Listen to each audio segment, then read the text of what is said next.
Est-ce que parler du diable vous effraie? Aujourd'hui, nous allons parler de cet ange rebelle. Dans l'ancien rituel hébreu, il y a une section qui traite de l'accusateur de frères, comme l'appelle le texte apocalyptique. Mais ne vous inquiétez pas, nous n'allons pas trop parler du diable parce que la Bible n'en dit pas trop sur lui. Lorsque nous passons trop de temps à parler du diable, nous tombons dans son piège. Son plus grand désir est d'attirer l'attention, la reconnaissance de toutes les manières possibles. Certains qui ont présumé raconter des histoires de possession par des démons ou comment le diable faisait ceci ou cela ici et là ont perdu le sommeil. La Bible n'effraie pas les gens avec les pouvoirs du diable. Lorsqu'elle traite de Satan, elle dit seulement ce qui est nécessaire pour comprendre la situation complète de l'univers.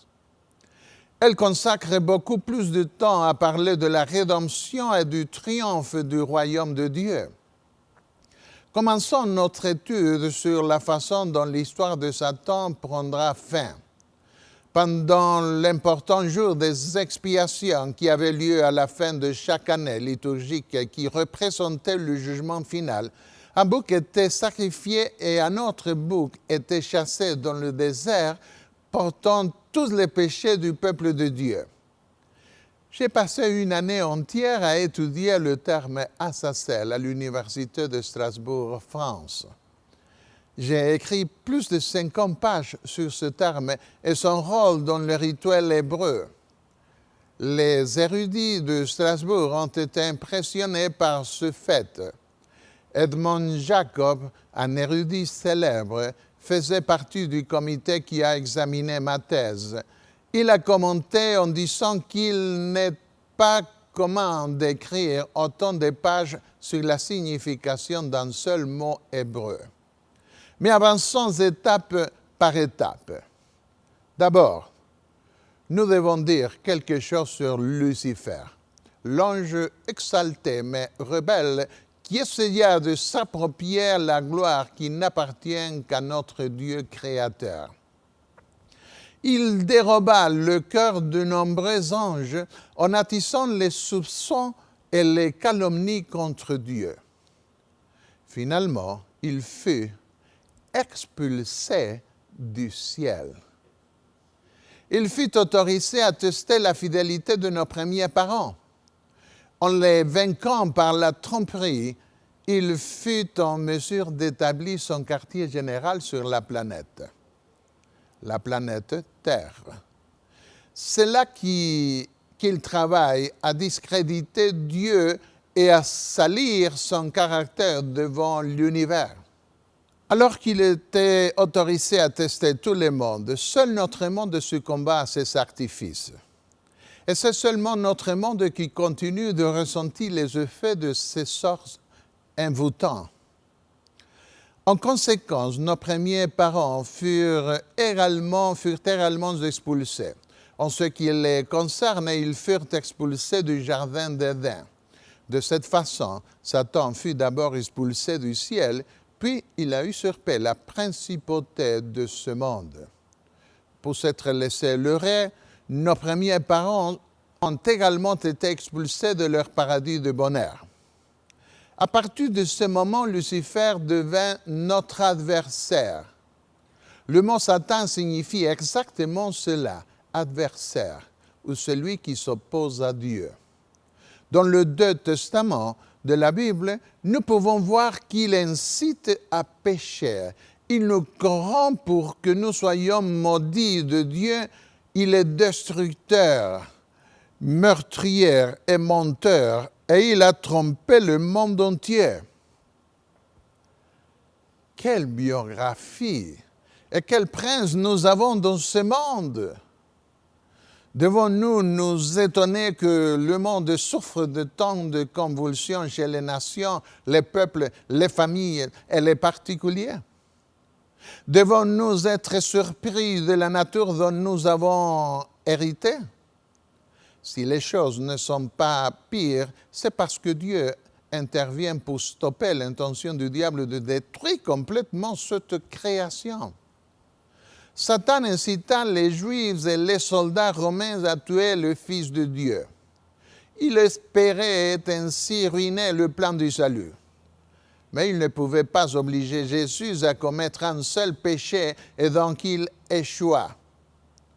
En mourant pour sa création, Jésus vainquit Satan. La bonne nouvelle est que l'auteur de la vie reste invaincu dans ses affrontements avec Satan. Et il a donné sa vie en rançon pour ce monde perdu qu'il était venu sauver. Satan abandonna-t-il sa cause lorsqu'il fut vaincu par Jésus? Pas du tout. Il continua à persécuter le peuple de Dieu. Au cours des siècles, les chrétiens furent persécutés par l'Empire romain païen, puis par l'impérialisme religieux fondé sur Rome sous le nom de Saint-Empire romain, et enfin, tout à fait à la fin, par ce que la Bible appelle Babylone la Grande. Nous traitons de ces questions dans d'autres séries de messages. Quelle sera la fin de Satan? Vivra-t-il éternellement? Bien sûr que non. C'est ce que nous examinerons dans cette étude. Commençons notre étude du rituel prescrit pour les jours des expiations. La loi a déclaré, il, le souverain sacrificateur, prendra les deux bouts et il les placera devant l'Éternel en face du Seigneur, à l'entrée de la tente d'assignation, c'est-à-dire dans les parvis du sanctuaire. Aaron donnera le sort sur les deux boucs, un sort pour l'Éternel et un sort pour Azazel. Au verset 9 et 10, on nous dit comment le souverain sacrificateur donna le sort. Le terme hébreu employé est Allah, littéralement fermenté, le sort devant de Dieu, en attendant la décision de Dieu. La plupart des versions traduisent ici tomber ou tirer, alors que le mot hébreu Allah signifie fermenter, le sort. D'autres termes étaient employés dans la Bible pour signifier tomber en référence à la chance ou au sort. Mais ici, nous trouvons que le but est d'attribuer le rôle de chaque bouc que Dieu seul pouvait déterminer.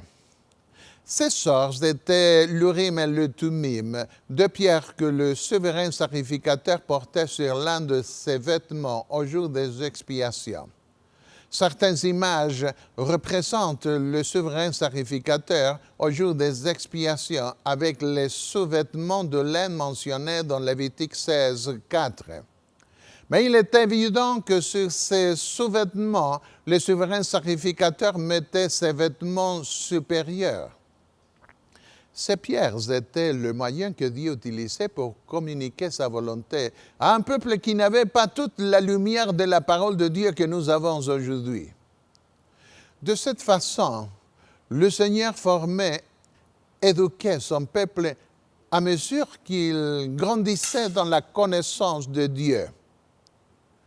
Il répondit oui ou non, selon la lumière qu'il faisait briller sur la gauche ou la droite. Deux êtres opposés sont présentés dans ce rituel. Un bout pour le Seigneur et l'autre pour Azazel. Si le premier était pour une personne, l'autre devait être pour une autre personne. Ces deux êtres antagonistes s'affrontèrent dans le Nouveau Testament. Le Seigneur lui-même est venu du ciel pour chasser Satan du cœur de l'homme et finalement de ce monde. Nous devons garder à l'esprit ce fait parce que le rituel du jour des expiations symbolise la fin de la grande controverse entre Dieu et Satan. Les deux boucs devaient être similaires. Pourquoi? Certains pensent que les deux boucs devaient représenter Jésus parce qu'ils étaient similaires, mais ce n'est pas le cas ici. Qu'aurait-on dit si Dieu avait choisi un porc impur et un bouc pur pour le rituel? On aurait dit que Dieu était responsable d'avoir créé Satan. Mais Dieu créa un ange pur qui devint abominable par son propre choix à se rebeller contre Dieu. Pourquoi alors deux boucs identiques étaient-ils choisis pour représenter deux êtres opposés? C'est une question clé pour nous pour comprendre la grande controverse. Tout d'abord, le Créateur créa Lucifer à la gloire et à la ressemblance de Dieu. Mais Lucifer abandonna Dieu et devint abominable pour sa propre décision. Une deuxième considération est que seul Dieu, le Créateur, est capable de discerner le cœur de ses créatures. C'est lui seul qui peut démasquer le grand séducteur. 2 Corinthiens 11, 4 nous dit que Satan lui-même se déguise en ange de lumière. Mais Dieu révèle l'imposteur et le sépare du vrai sacrifice. Ce démasquage contribue au jugement. Pour cette raison, la loi rituelle précisait que le sort ou l'attribution devait monter ou être apporté devant Dieu de sorte que sa décision, sa volonté puisse être connue. Parce que l'objet du rituel et le jugement et le sort étaient une sorte de consultation avec Dieu pour qu'il prononce son jugement, nous pouvons voir Dieu démasquer ce soi-disant ange de lumière appelé Satan. Une troisième réponse à la question demandant pourquoi ces deux animaux étaient semblables. Cette réponse peut être trouvée dans d'autres passages de la Bible où le même animal représente à la fois Dieu et le diable. Rien d'étonnant donc de voir dans ces deux boucs deux êtres opposés. Par exemple, le serpent antique dans Apocalypse 12, 7 est appelé le diable et Satan. Mais le serpent représente aussi Jésus parce que Jésus s'est fait péché pour nous. Jésus dit à Nicodème, comme Moïse éleva le serpent dans le désert, il faut de même que le Fils de l'homme soit élevé, afin que quiconque croit en lui ait la vie éternelle. Dans le désert, le serpent était un symbole du péché et de la mort parce que les gens mouraient mordus par des serpents venimeux. Moïse éleva un serpent et ceux qui reconnurent que leur péché était représenté par ce serpent furent guéris. Jean chapitre 3. Un autre animal qui représente à la fois le Christ et Satan est le lion. Dans Apocalypse 5, verset 5, nous voyons que Jésus est le lion de la tribu de Juda, ce qui le montre assez puissant pour sauver son peuple. Mais l'apôtre Pierre dit que notre ennemi, le diable, rôde comme un lion rougissant, cherchant qu'il dévorera. 1 Pierre 5, verset 8. Ainsi, un lion peut représenter à la fois le Christ et Satan, selon le contexte. En dehors du rituel du temple et même de la culture d'Israël, les boucs représentaient les démons. Mais dans le sanctuaire, ils pouvaient également représenter le Seigneur. Une traduction littérale de Lévitique 16, 9 peut se lire. Aaron fera approcher le bouc sur lequel il fait monter le sort pour l'Éternel, et il le fera sacrifice pour le péché. Le mot goral, sorte, était lié dans d'autres passages à l'affectation de différentes fonctions du rituel du temple et à l'affectation de la propriété, toujours déterminée par Dieu à travers les pierres de l'Urim et de Thummim. C'est pourquoi nous pouvons interpréter ce texte comme parlant du bouc qui a été, de par la volonté divine, affecté au Seigneur, ou mis à la place de l'Éternel, ou comme représentant de l'Éternel, selon d'autres. Ainsi, ce premier bouc destiné à être sacrifié représentait Christ qui mourait pour les péchés du peuple, justifiant ainsi Dieu qui avait assumé dans son sanctuaire la responsabilité de pardonner son peuple. Examinons maintenant une traduction littérale du verset 10. Le bouc sur lequel le sort ou l'affectation monta pour Azazel sera placé vivant devant l'Éternel, afin de faire propitiation sur ou à côté de lui, pour l'envoyer à la place de ou comme substitut d'Azazel dans le désert. Si nous interprétons le 10e bouc comme étant un paiement pour le péché, nous devons faire ressortir le fait que ce n'était pas un paiement pour autrui. Le diable doit payer pour les péchés qu'il a fait faire au peuple de Dieu. Les péchés qui étaient enlevés du temple tombaient maintenant sur la tête du diable qui était expulsé vers un endroit de mort. En fait, il était destiné à errer dans le désert, symbole de la résidence des démons. Dans Nombre 35, verset 33.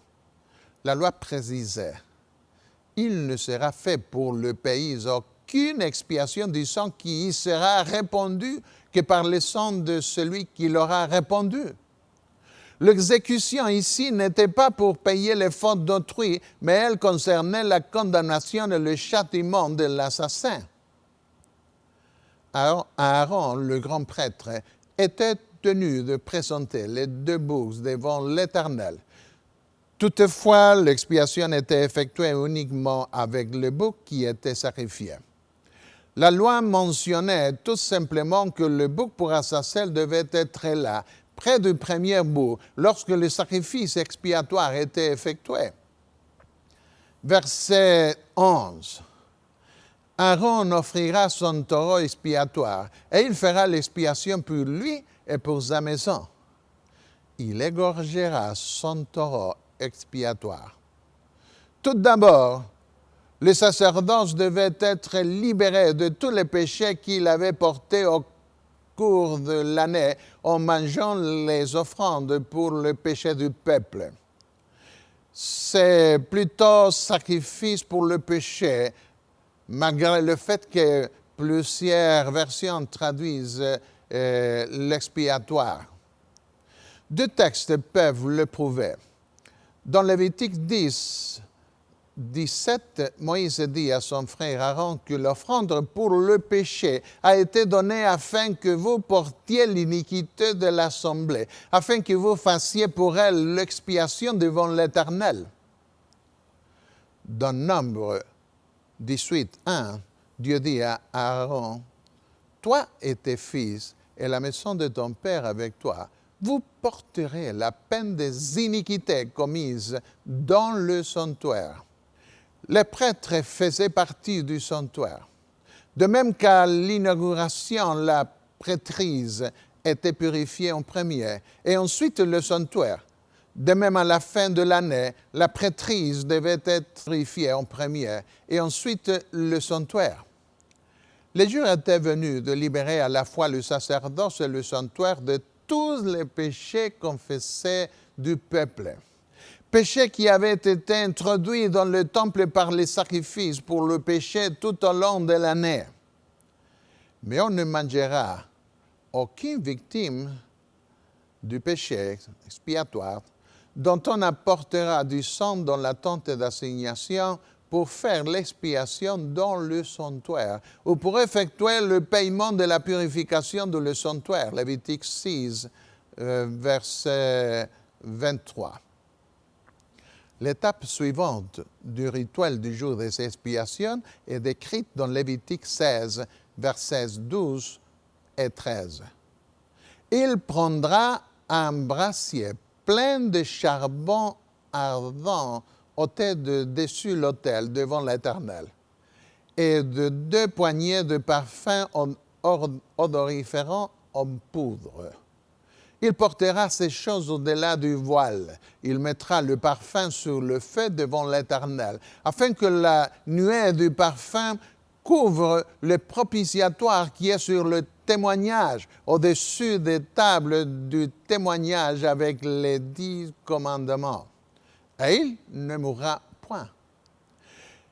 Il prendra du sang du taureau et il fera l'aspersion avec son doigt sur le devant du propitiatoire vers l'Orient. Il fera avec son doigt 7 fois l'aspersion du sang devant le propitiatoire. De cette façon, la prêtrise se débarrassait des péchés du peuple que le sacerdoce avait portés ou assumés au cours de l'année. Il égorgera le bouc pour le péché du peuple et il emportera le sang au-delà du voile. Il fera avec ce sang comme il l'a fait avec le sang du taureau. Il en fera l'aspersion sur les propitiatoires et devant les propitiatoires, Lévitique 16, 15.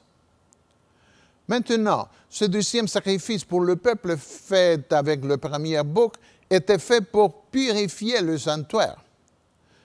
Pendant aucun autre sacrifice de l'année était-il dit aux Israélites que le sacrifice était destiné à la purification du sanctuaire.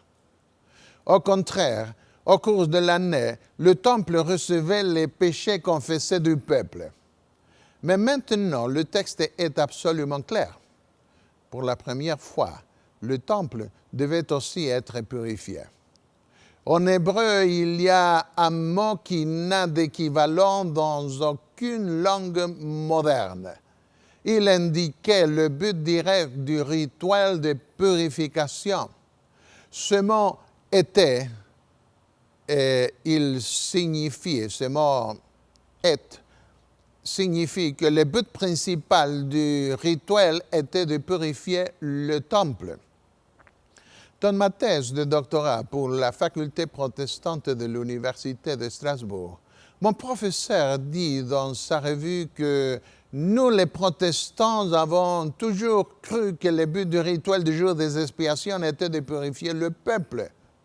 Mais ce mot « est » prouve incontestablement que le but principal des rituels était la purification du sanctuaire.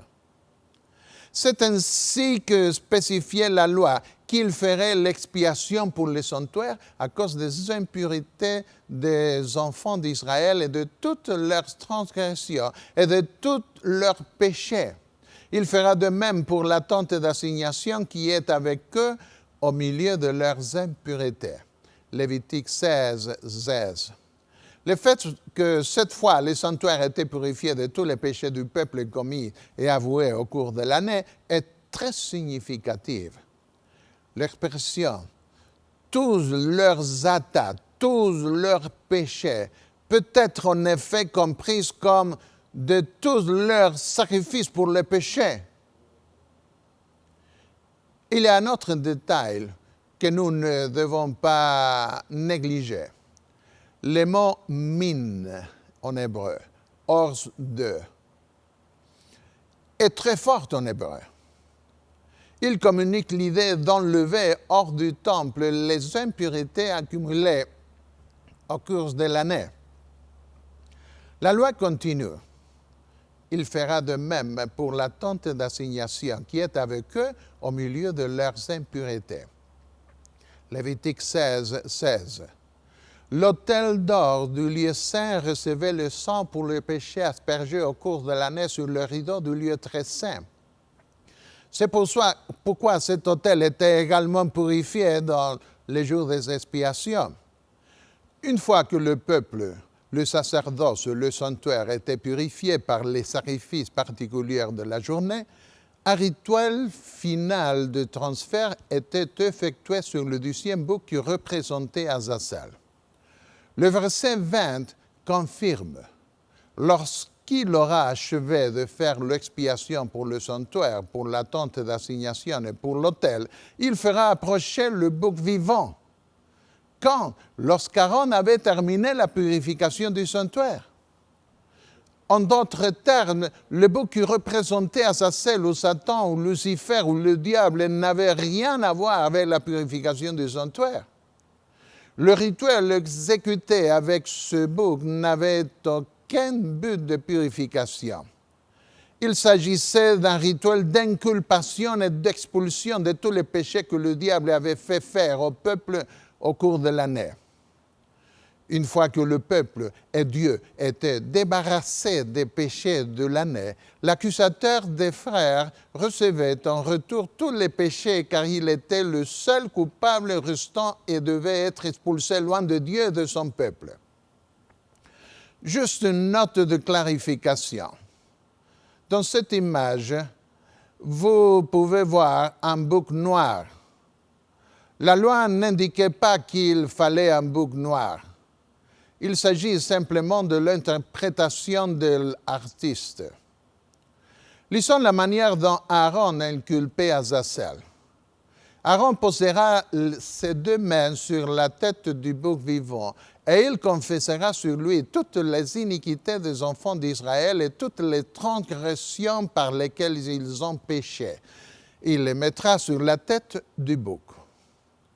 Au jour des expiations, tous les péchés transférés dans le temple pendant l'année étaient enlevés du temple et placés sur la tête de l'animal qui représentait Azazel. Le main sanglante, le souverain sacrificateur mettait tous ses péchés sur la tête du diable et l'expulsait au désert sans espoir de retour. Comme cela est expliqué par de nombreux auteurs, ce rituel n'était pas une offrande pour le diable, mais un rite d'expulsion du diable vers la résidence traditionnellement reconnue des démons. Comme cela est représenté dans Genèse 3,15, le péché retourne à sa cause première. Nous lisons encore ce principe dans Nombre 32, 23. Sachez que votre péché vous atteindra. Dans les sacrifices offerts au cours de l'année, les pécheurs plaçaient une main sur la tête de la victime parce qu'ils avaient le couteau dans l'autre main pour tuer la victime. C'est pourquoi dans Lévitique 4, 24, la loi exigeait que le pécheur pose sa main sur la tête du bouc devant l'Éternel.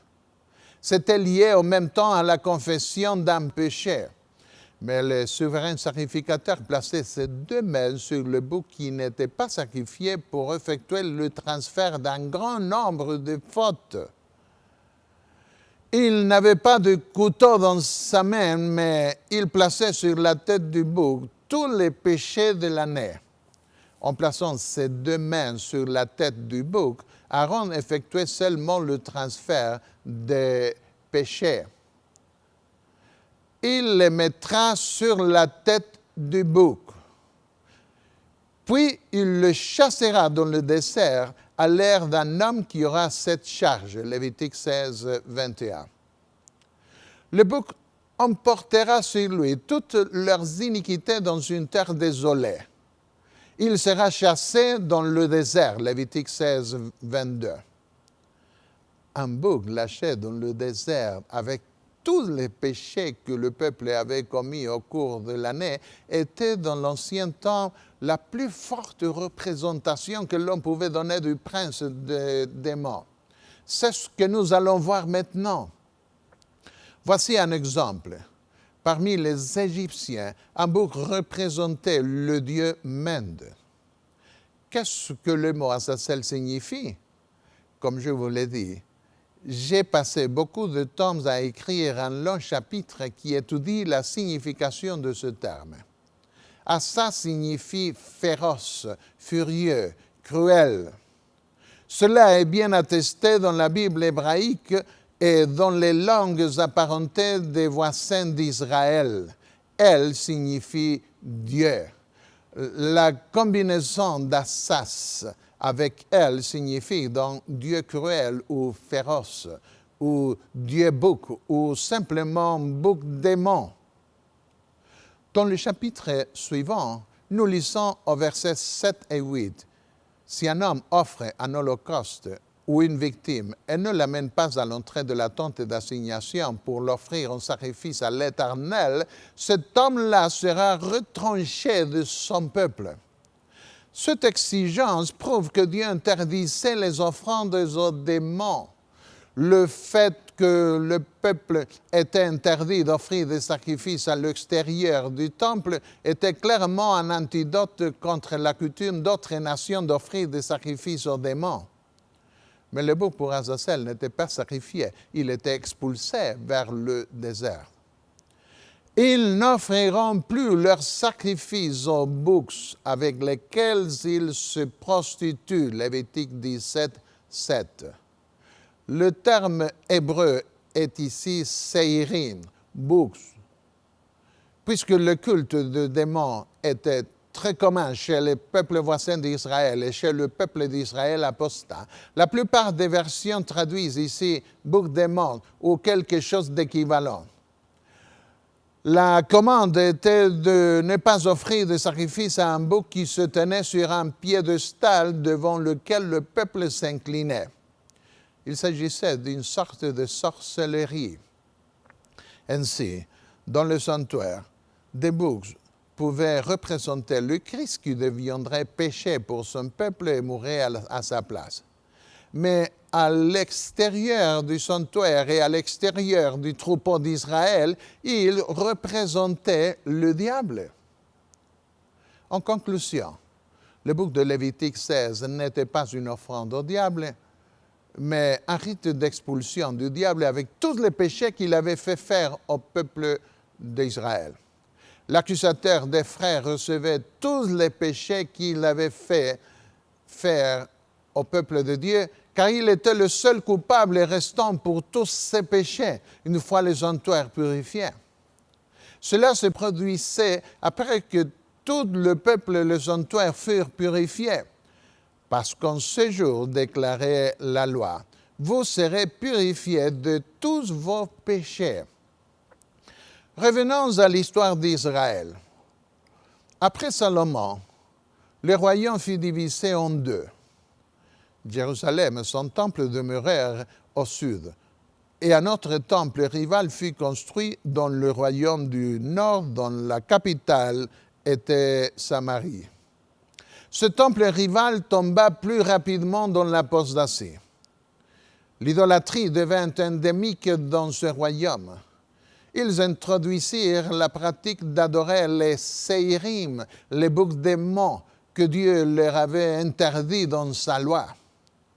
Lisons 2 Chroniques 11, versets 15-16.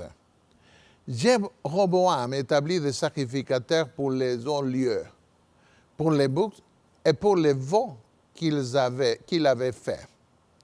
Aujourd'hui, beaucoup de gens cherchent encore des hauts lieux où mettre leurs idoles. Mais ceux de toutes les tribus d'Israël qui avaient à cœur de chercher l'Éternel, le Dieu d'Israël, suivirent les Lévites à Jérusalem pour sacrifier à l'Éternel, le Dieu de leur père. Cela nous montre que beaucoup ne se sont pas laissés ensorceler par le culte des démons. Zacharie eut une vision qui était liée au bouc pour Azazel de la loi rituelle. Au chapitre 5, versets 5 au 11, l'ange qui parlait avec moi s'avança et il me dit le prophète, « Lève les yeux et regarde ce qui sort là. » Je répondis, « Qu'est-ce » Et il dit, « C'est le panier qui sort. » Il ajouta, « C'est leur iniquité dans tout le pays. » Dans cette vision, Zacharie voit comment l'iniquité est enlevée du peuple de Dieu et renvoyée à sa cause première, Babylone. C'est une vision de transfert du mal d'un endroit à un autre, comme dans Lévitique 16. Et voici, une masse de plomb s'éleva, et il y avait une femme assise au milieu du panier. Il dit, c'est l'iniquité. Et il la repoussa dans le panier, et il jeta sur l'ouverture la masse de plomb. Je levai les yeux, et je regardai, et voici 2 femmes parurent. Le vent soufflait dans leurs ailes. Parmi les voisins païens d'Israël était l'empire des Hittites. Ils avaient un curieux rituel d'expulsion du mal qui consistait à entourer la personne malade d'une femme prostituée et d'un bouc. Puis, ils les expulsaient en portant la maladie au loin, dans un pays ennemi. Un tableau similaire de transfert du mal se trouve dans la vision de Zacharie. Elles avaient des ailes comme celles de la cigogne. Elles enlevèrent le panier entre la terre et le ciel. Je dis à l'ange qui parlait avec moi, « Où emporte-t-elle le panier ?» Il me répondit, « Elles vont lui bâtir une maison dans le pays de Shinar. Et quand elle sera prête, il sera déposé là dans un lieu. » Zacharie 5, 5 et verset 11. Babylone avait fait prisonniers les Israélites. Dans Ésaïe 14, le roi de Babylone représente le diable. Selon la vision de Zacharie, la disgrâce des Juifs retournerait sur ce royaume. Dans Babylone, cette terre ennemie, la méchanceté est honorée. C'est ce que nous voyons également dans le bouc destiné à errer dans le désert, la résidence symbolique des démons. La méchanceté du peuple de Dieu est renvoyée à sa cause initiale. Dans une ville ennemie telle que Babylone, qui est devenue un lieu désolé, les boucs et les chèvres représentaient des démons. Lisons Ésaïe 13, 21 et 34, 12 au 14. Les animaux du désert y prendront leur gîte. Ce sera la demeure des chacals, le repère des autruches. Les animaux du désert y rencontreront les chiens sauvages, et les boucs y sauteront. Le livre de l'Apocalypse adopta le même langage à propos de la nouvelle Babylone, Rome, qui deviendrait un repère de démons à la fin. Jean interpréta bien la désintégration spirituelle de la Babylone mystique. Dans Apocalypse 18, 2, il dit « Elle est devenue une habitation de démons, un repère de tout esprit impur, un repère de tout oiseau impur et odieux. » Le désert était un symbole de l'habitation des démons, et un bouc même aujourd'hui est un symbole du diable. Le Baphomet était un culte du diable au Moyen Âge et il était représenté par un bouc. Chez les Basques, au nord de l'Espagne, beaucoup de gens faisaient des orgies sexuelles avec des boucs qu'ils appelaient aquelarre, ake, bouc, larre, champ. De nombreux centres de spiritisme moderne avaient l'habitude de placer le symbole d'un bouc à l'entrée de leurs réunions. Et en fait, les boucs sont un symbole du satanisme. Nous ne passerons pas de temps ici sur ces questions, mais permettez-moi de vous dire que le symbole du bouc pour le démon vient de l'Antiquité, des anciennes civilisations. Et comme nous l'avons déjà vu, il fut introduit plus tard dans l'histoire d'Israël. Où est-ce que Jésus dit concernant les œuvres de démons en relation avec le symbole du désert? Lorsque l'esprit impur est sorti d'un homme, il va dans des lieux arides pour chercher du repos. N'en trouvant point, il dit, « Je retournerai dans ma maison d'où je suis sorti. » Et quand il arrive, il la trouve balayée et ornée. Alors, il s'en va et il prend cet autre esprit plus méchant que lui. Ils entrent dans la maison, s'y établissent. Et la dernière condition de cet homme est pire que la première. Luc 11, 24 au verset 26. Pourquoi le désert était-il considéré comme un symbole de l'habitation des démons? Lucifer voulait recevoir l'honneur et l'adoration qui appartiennent au Créateur. Puisque cette création rend gloire au Créateur, il veut détruire tout ce qui glorifie le Seigneur. En conséquence, le désert devient un symbole de l'endroit où il semble être vainqueur.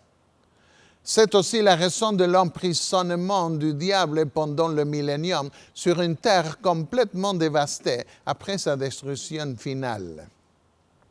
C'est vers cet endroit inhabité que le diable tente de pousser une personne possédée du démon pour obtenir sa ruine complète. Nous trouvons l'histoire en Luc 8, 29. Il était entraîné par le démon dans le désert.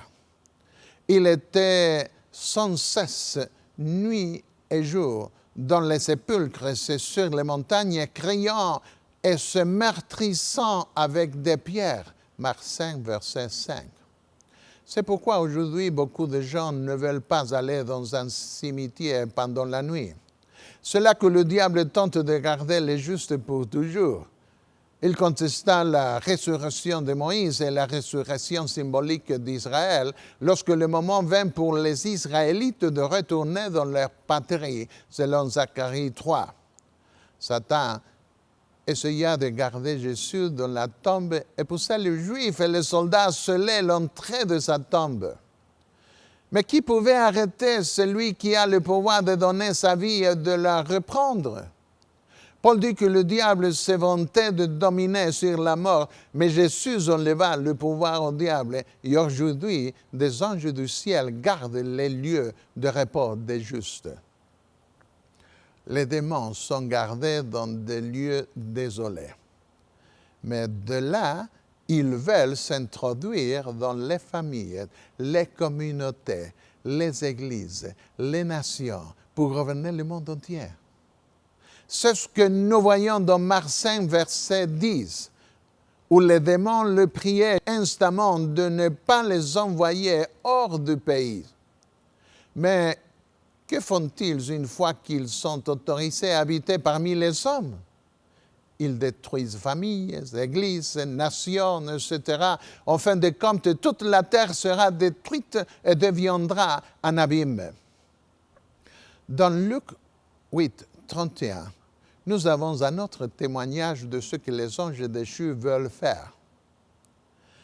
Et ils priaient instamment Jésus de ne pas leur ordonner d'aller dans l'abîme. L'abîme, comme le désert, les profondeurs de la mer, les terres ou des maisons inhabitées, sont un symbole de l'habitation des démons. C'est ce que l'apôtre Jude comprit. Il écrivit dans sa petite lettre au verset 6, « Il a réservé pour le jugement du grand jour, enchaîné éternellement par les ténèbres, les anges qui n'ont pas gardé leur dignité, mais qui ont abandonné leur propre demeure. » À la fin, Satan récoltera le fruit de tous les énormes efforts pour détruire la création de Dieu. Mais alors, il sera là sans personne d'autre à tromper. C'est pourquoi il est présenté pendant le millénium futur comme étant enchaîné, prenant des vacances de son travail de séducteur et d'assassin. Parce que les rachetés seront dans la maison du Père, dans les cieux, et les méchants auront été détruits sur la terre. Satan ne peut plus les rassembler pour se rebeller contre Dieu parce qu'il n'a pas le pouvoir de les faire revenir à la vie. Apocalypse 21 illustre le destin du diable comme le bouc errant qui reçut tous les péchés qu'il a fait faire au peuple de Dieu. Dieu nous dit, « Puis je vis descendre du ciel un ange qui avait la clé de l'abîme et une grande chaîne dans sa main.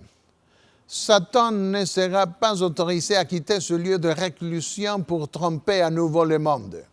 Il ne sera pas admis au ciel pour recommencer son travail trompeur et destructif. » L'ange saisit le dragon, le serpent ancien, qui est le diable et Satan, et il le lia pour 1000 ans, afin qu'il ne séduisît plus les nations. Enfin, la puissance de l'ange rebelle sera bientôt brisée à jamais. Nous ne pourrons plus jamais être trompés. Il n'y aura plus jamais quelqu'un cherchant à nous éloigner de la grâce de Dieu. tout l'univers chantera avec des louanges et des puissances devant le trône de Dieu, en louant le Seigneur et l'agneau, avec la louange, en leur donnant la louange, l'honneur, la gloire, la force, au siècle des siècles. Apocalypse 5, verset 13. Cette planète sera laissée en ruine, sans vie, comme elle était au commencement, lorsque la main de Dieu n'était pas encore intervenue pour y créer la vie. Dans Genèse 1, verset 2, nous lisons comment cette planète était avant la création. La terre était informe et vide. Il y avait des ténèbres à la surface de l'abîme. Insistons sur ce fait. Puisque Dieu créa ce monde pour sa gloire et que Lucifer convoitait cette gloire pour lui-même, il tenta pendant 6000 ans de détruire cette création de sorte qu'elle ne puisse pas rendre gloire au Créateur. Pendant 1 millier d'années, il subira le résultat de son travail pervers. Tout autour de lui sera détruit et il n'y aura personne à tromper. Nous arrivons maintenant au moment où l'histoire de Satan atteint sa fin. Quand les 1000 ans seront accomplis, Satan sera relâché de sa prison. Dieu ressuscite les méchants pour leur donner leur juste récompense à chacun selon ses œuvres. Et il sortira pour séduire les nations. Apocalypse 27, 13, verset 8. Puis la ville sainte avec tous les rachetés descendra du ciel, parce que ce sera notre maison éternelle dans une nouvelle création. L'ange me montra la ville sainte, Jérusalem, qui descendait du ciel d'auprès de Dieu. Telles sont les paroles de Jean dans Apocalypse 21, 10. En conséquence, pour la première fois dans l'histoire, tous les rachetés seront à l'intérieur de la ville et tous les méchants de l'histoire de l'humanité seront hors de la ville. Ils seront face à face. Dans un dernier effort désespéré, le diable essayera de tromper les méchants afin d'attaquer la ville et de la prendre par la force.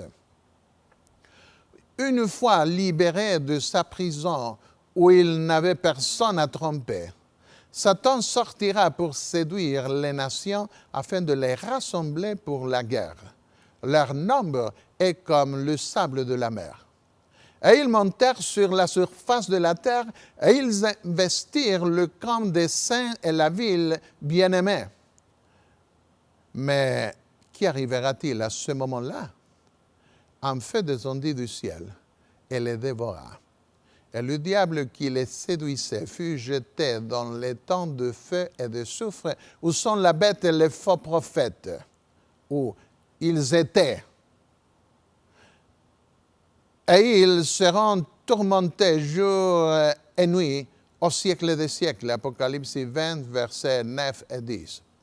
Lorsque Jésus viendrait pour la 2e fois, sa gloire détruira les méchants. Mais quand il vient avec sa vie à la fin du millénium, tous les méchants de tous les siècles seront détruits à jamais. Et le diable et les anges qui sont rebellés avec lui contre Dieu seront également détruits. La bête, les faux prophètes, le même diable, ils avaient été dans ce lac de feu. Mais maintenant, à la fin, le diable est aussi placé à cet endroit. Il n'y a pas d'âme immortelle dans la Bible qui permette à Satan de vivre éternellement. Cela porterait atteinte à la réputation de Dieu. Le paiement mérité doit tomber sur tous pour leur anéantissement complet. Nous parlerons plus de cela à une autre occasion. Pourquoi les méchants sont-ils ressuscités à la fin? Pourquoi le diable reçoit-il une ultime occasion de révéler son caractère à la fin du millénium? Pour prouver devant l'univers entier qu'il n'y a pas de remède pour les personnes qui refusent de se convertir. Le seul être capable de transformer leur cœur est l'Esprit Saint. Sans cet esprit qu'ils rejetèrent, il n'y a pas de possibilité de repentance ni de transformation. Un jour, ma femme a acheté un merveilleux poisson d'un bleu intense. Elle fut prévenue de ne pas le mettre dans un même aquarium avec d'autres poissons parce qu'il tuerait tous les autres poissons. Ma femme essaya quand même, mais elle a rapidement dû isoler à nouveau ce poisson. Presque une année s'est passée et il était douloureux de voir ce poisson laissé toute seule à ne rien faire qu'à manger. Nous avons donc décidé d'essayer une fois de plus de le mettre dans l'aquarium avec les autres poissons. Mais une fois en compagnie des autres poissons, ce poisson solitaire devint voyou et commença immédiatement à attaquer les autres. J'ai dû mettre ma main dans l'aquarium et les sortir pour le laisser seul dans son propre aquarium. Le prince des démons se révélera être comme ce merveilleux mais méchant poisson à la fin. Sa condamnation éternelle par Dieu sera tout à fait justifiée. La paix régnera alors à jamais dans la création universelle de Dieu. Ne me demandez pas aux méchants aujourd'hui la raison de leur rébellion. Ne demandez pas au diable de se justifier contre Dieu. Le diable est le plus grand partisan des mensonges. Mais lorsque toutes les cartes seront mises sur la table, le diable et les méchants seront incapables de se justifier. Ellen White écrivit « On verra qu'il n'y a aucune raison pour que le péché existe. Au jugement dernier, quand le juge de toute la terre demandera à Satan « Pourquoi t'es-tu révolté contre moi et m'as-tu ravi mes sujets ?» L'auteur du mal restera bouche close.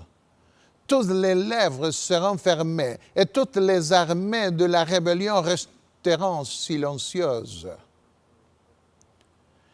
Il existe encore une autre raison pour un affrontement ultime et définitif.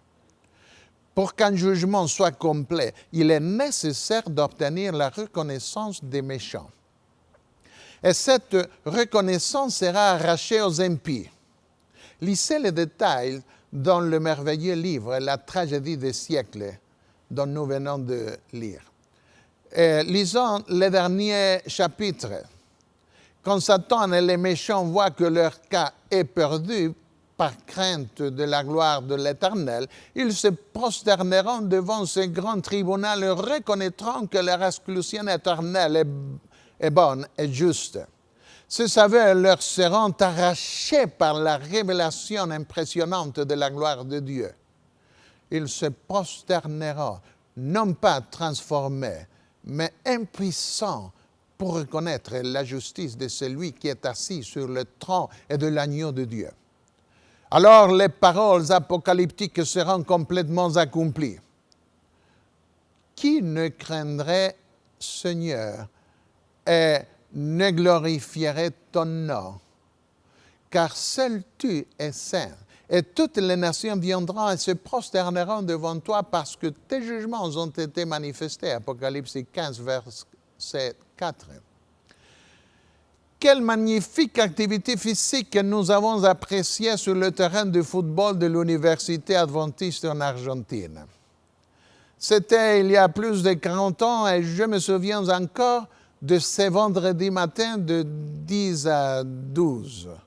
Nous étions un groupe de copains ayant du bon temps, faisant un exercice bienfaisant, puis nous prenions une douche suivie des dernières tâches de la journée avant les vêpres du soir et le sabbat. Il y avait des moments où le jeu ne se terminait pas aussi bien. Un copain apparaissait sur la pente descendant vers le terrain et on pouvait voir que des troubles menaçaient. Chacun se passait le mot. Ne le laissez pas jouer, les gars. Ne le prenez pas dans l'équipe. Il savait qu'il n'était pas le bienvenu, mais c'était un garçon costaud et passionné de football. Et donc, il se plantait au milieu du terrain et bloquait l'action jusqu'à ce que nous le laissions jouer. En quelque sorte, il réussissait à nous agacer. Il y avait des moments où des batailles éclataient et l'un ou l'autre était frappé ou recevait des coups de pied. Il y avait des sabbats qui servaient non seulement au renouvellement spirituel, mais aussi à la guérison des cieux au beurre noir et des mentons meurtris. Trop souvent, il ruinait l'atmosphère. Les jours arrivent, oui, il n'est pas éloigné, où les rachetés, les êtres célestes de la création entière qui n'ont pas péché se réuniront pour convenir avec Dieu à propos de Satan et de ce méchant. Ne le laissez pas jouer. Mais qu'est-ce qui nous préoccupe aujourd'hui? Je me souviens lorsqu'on m'a demandé d'être le pasteur d'une église où beaucoup de personnes blâmaient le diable pour tout. Je pouvais souvent les voir se mettre en colère contre le diable. Alors j'ai prêché un message où j'ai appelé l'Église à faire les choses correctement et d'arrêter d'exalter l'œuvre du diable. Ne nous mettons pas en colère contre Satan. Ne les blâmons pas. Le Christ est plus puissant que Satan. Élevons nos regards vers Dieu et laissez Dieu remettre Satan à sa place. Vous souvenez-vous de l'histoire du prophète apostat qui essaya de maudire le peuple d'Israël vers la fin de son pèlerinage vers la terre promise? Il n'a pas pu. Il a terminé en disant « L'enchantement ne peut rien contre Jacob, ni la divination contre Israël. Autant marqué, il sera dit à Jacob et à Israël, quelle est l'œuvre de Dieu ?» Il n'y a pas d'enchantement contre le peuple de Dieu lorsque Dieu est avec eux. Je ne vais pas commencer à raconter des histoires de sorcellerie ici. Si nous avons peur des sorciers, des enchantements, consacrons-nous au Seigneur et nous serons protégés. Il y a de l'aide et un refuge dans les temples de l'Éternel. Pourquoi n'y avait-il pas d'enchantement contre le peuple de Dieu?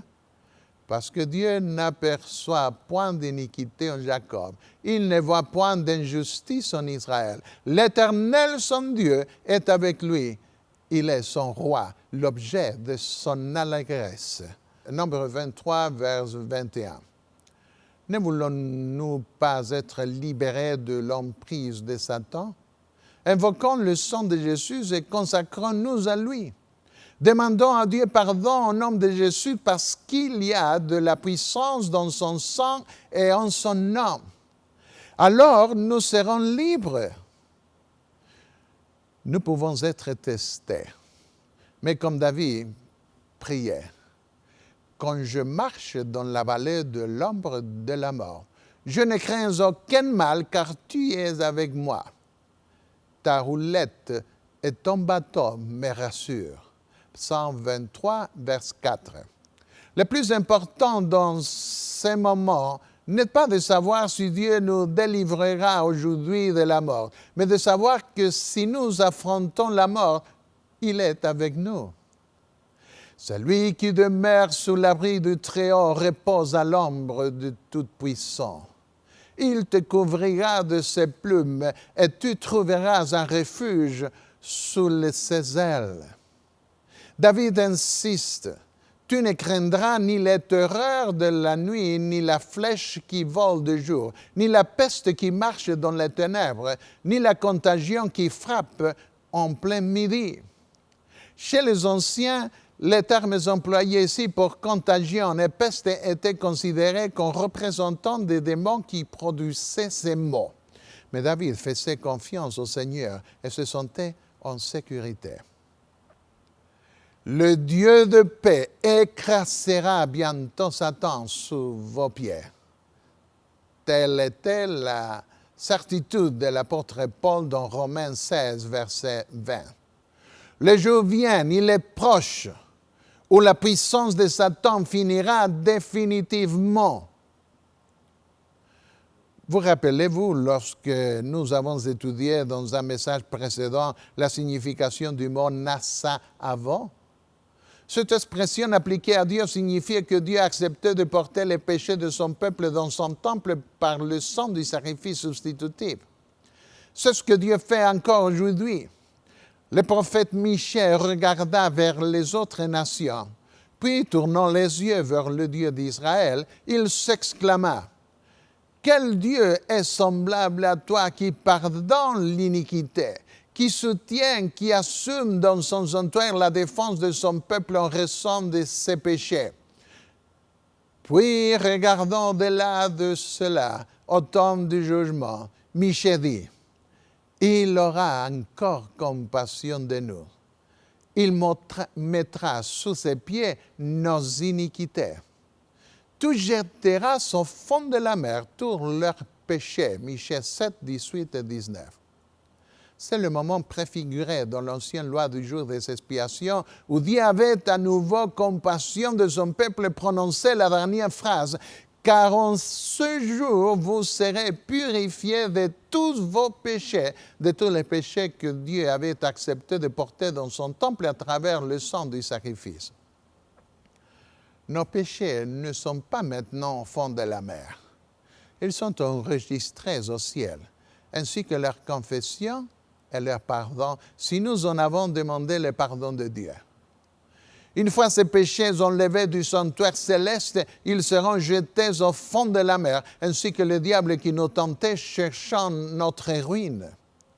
Mais nous pouvons anticiper par la foi ce moment ultime en chantant « Ombas, tu tombas, ombas au fond de la mer, mes fautes sont toutes allées sous la mer, dans les profondes de la mer. » Oui, mon cher ami, vos péchés vont bientôt disparaître à jamais.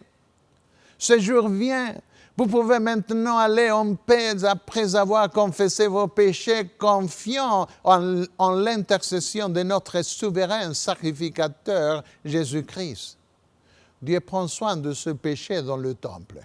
Il sait comment s'en occuper dans son sanctuaire, de manière à vous justifier dans le jugement final et faire disparaître tous vos péchés à jamais. Lorsque le jugement arrivera à sa fin, Dieu mettra tous vos péchés sur celui qui vous a tenté et qui vous a accusé pour que vous soyez condamnés, le diable lui-même. Et puis, avec le diable, vos péchés seront jetés au fond de la mer, dans le désert, dans un territoire inhabité, dans l'abîme. C'est une expulsion sans retour. Le moment est venu de prendre une décision. Notre décision doit être d'aller vers celui-là, seul qui peut nous délivrer de l'emprise du diable. Jésus a vaincu le prince ennemi.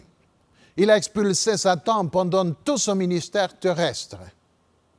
Il peut aussi expulser de vous si vous invoquez son nom, car le nom de Jésus est tout puissant et à son nom, tout genou fléchira, tant dans le ciel que sur la terre, pour le reconnaître comme Seigneur. Libres à tout jamais des griffes de Satan. Quelle promesse! Quel rêve! Ne perdez pas de temps à raconter des histoires de démons, d'envoûtement et de sorcellerie. Prenez le temps de lire la Bible pour méditer sur les promesses de Dieu. Priez Dieu, ayez confiance en lui et vous vivrez en paix. Je vous invite maintenant, juste à l'endroit où vous êtes, de courber la tête pour demander l'accomplissement des promesses de Dieu dans votre vie et dans la mienne. Notre Père qui est aux cieux, nous venons à toi au nom de Jésus, notre Sauveur. Nous savons qu'il a vaincu Satan. Nous savons qu'il a vaincu ce prince ennemi. qui veut notre ruine. Nous venons à toi en te demandant pardon de nos péchés et en même temps ta protection. Nous attendons le jour quand cet ennemi sera placé en dehors de nous à jamais. Et nous attendons le jour quand nous serons à ta maison, protégés pour toujours de cet esprit méchant. Nous venons à toi, ô Seigneur, pour obtenir toute libération de tentations, de mauvaises choses. Nous voulons vaincre. Et au nom de Jésus, nous te demandons le pouvoir aussi de jeter, d'expulser Satan d'entre nous. Au nom de Jésus, nous te demandons de nous accepter. Amen. Amen.